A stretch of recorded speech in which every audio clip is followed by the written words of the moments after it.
Christian Beauticians Academy. My name is Dewana Whitted. I am the founder of Christian Beauticians Academy, and I'm your host today. You may be wondering, how did I come up with the concept of Christian Beauticians Academy? Oh my gosh, she perfect. She one of them. I'm not. Dispel the myth. I'm not. I have just learned so many lessons biblically that will help build your foundation in business when you really understand that the plan that you have for yourself, God has one more and greater than the one that you have. So for me, the biblical principles that I learned it not only helped me start a business, but it's helped me sustain and maintain this business. So I thought it was about time for me to share my story.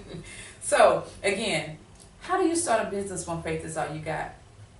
About 20 years ago, I desired to open a salon, and prior to that, I went to cosmetology school, and I don't necessarily know that I think I had the desire, but looking back now, I realized that sometimes what you desire, God desires it for you more than you desire it for yourself. And I think back to when I was in beauty school, and one of the ladies was there, and me and her became really close friends. And when she got ready to leave, the Army sent her away to Hawaii. They sent her on orders. And prior to her leaving, I remember her saying something to me that I was just like, girl, bye, whatever. She said, Dewana, I'm going to look you back up when I get in the States. She said, because I know that you're going to have a salon and it's going to be named Dewana's. And I was like, you would have to know the backdrop on that story. It took me a long time to get used to the name Dewana. And even as an adult, I struggled with, why did my mama name me that name? But I got used to it. But I knew at that point there would never be a salon called Dewana. Nah, that's probably not going to happen. But the irony is that the very first salon I had was named after me. It was named DJ Liz, me and my family. And I thought, wow, like, how did she know all that time? But now looking back, I realized that as I'm telling you this story, that it was intended for me to open a salon. It was intended.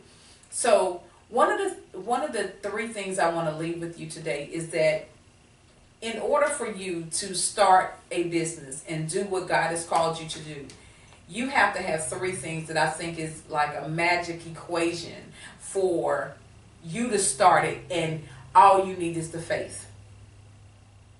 One, you need to write your vision. Write down, take a piece of paper, get yourself in a quiet spot and write down that thing that's on the inside of you, that burning desire, put it on paper.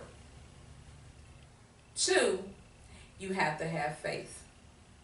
Whatever you write on that paper, you got to believe that it's possible for you.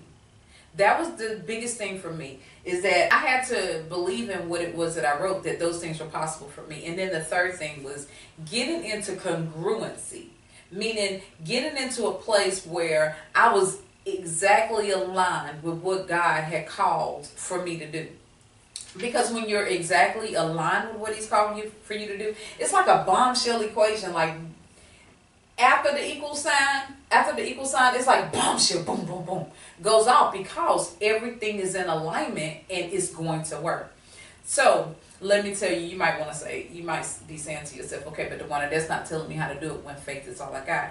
When I first started DJ Liz Healthy Hair Salon, I didn't have any money. I did not have any money. And I'm honest, telling you the truth. Like I didn't have my parents funding this dream for me. I didn't have my husband funding this dream for me. I didn't have a bank account nestled with a lot of money. All I had was faith. So here's how it all came down. I called my husband one afternoon. He was on the road, long distance truck driving, and I said to him, I said, hey, I want a salon. I simply said it just like that. And he said, let me bring you back to the reality. He said, do you realize that just about a month ago, which was in June that year, we got married and we had a lavish, for us, wedding. Like we took and we spent our money in what we wanted for our wedding.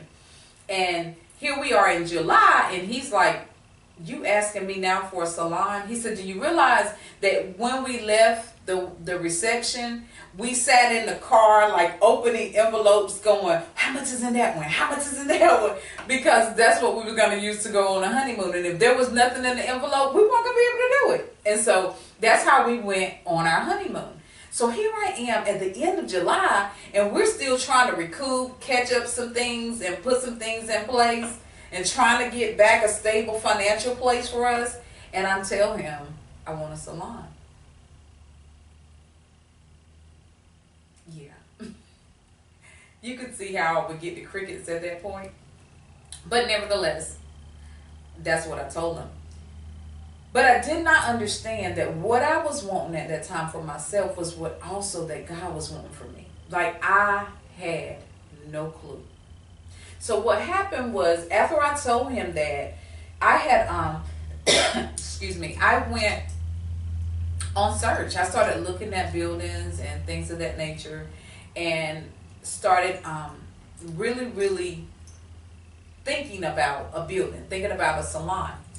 Well, some time prior to that, probably about a year or so, I guess, prior to that, I had worked in another salon with a girlfriend of mine, and me and her had become so close. So one day she comes up to the salon riding up in a pretty white brand new rodeo. And I was like, girl, tell your friend how you did that, because I'm going to need to get me something new. Even though at the time, we was like beginning stylists, and it was like, girl, you ain't making no money. Like, you can't go buy no car, you got to wait. So she said to me something that I had never heard. And I wouldn't say that I was church like some people might feel church was. Like, my mom took us to church, my dad took us to church, my mother and my father took us to church together, like as a family. But it wasn't like every single Sunday, and it wasn't like, there wasn't times that we didn't miss some. Like, we didn't always go to Bible study, we didn't always go to Sunday school, but we went like a lot of times out of the year, but it wasn't a consistency like that. So for me to feel like I was able to hear God, I didn't even know that that existed. And that you could talk to him, that was like, really? But when she told me, it lit up something in me. It was like, that's the truth. Like, you said I could write a letter to God and he would read my letter. That's for real. There was something in me that felt like it was so true that I just went home and I did it. I went home literally. I couldn't wait to get home to write the letter. So I remember, like I said, this was a couple years prior to me actually looking for a building. I wrote a letter. In the letter, I asked God for a salon. I asked him for a certain type of clientele, and I told him how much money I would like to make each week, and I hid the letter. Because at the time, the one question that you probably asking yourself, and the same question I asked her too, and many people after that have asked me, what do you do with the letter? I simply put it in a box.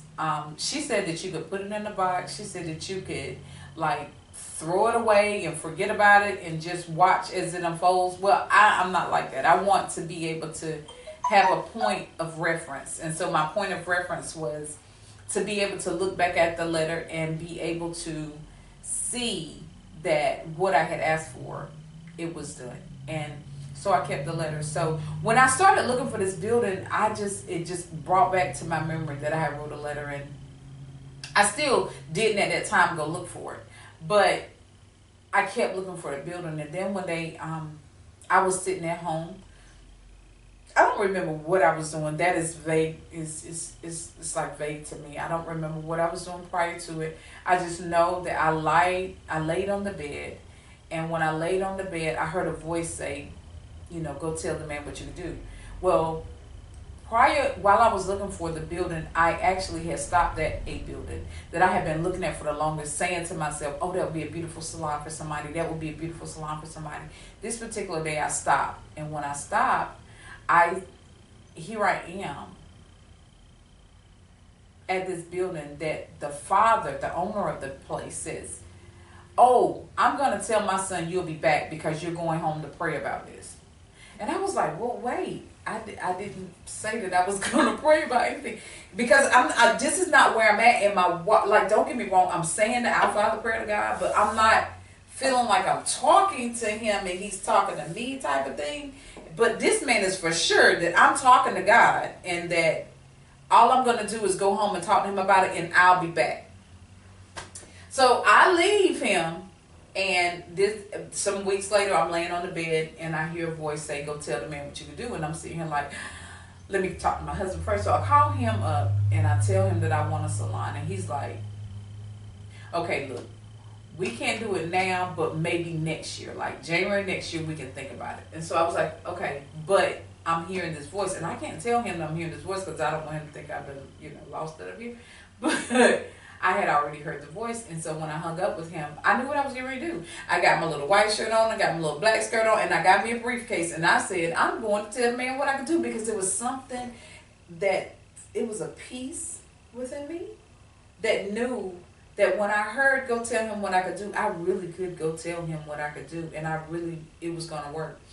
So I went to the doors, and when I got to the doors, I remembered it was French doors, and I rang the doorbell.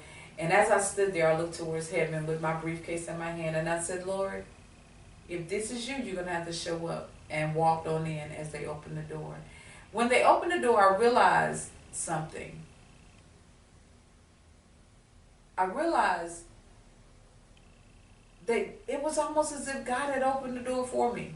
Like, not the man, but God. So I walked in, I sit down at the desk, and the man says to me, "My father told me that you would be back after you prayed."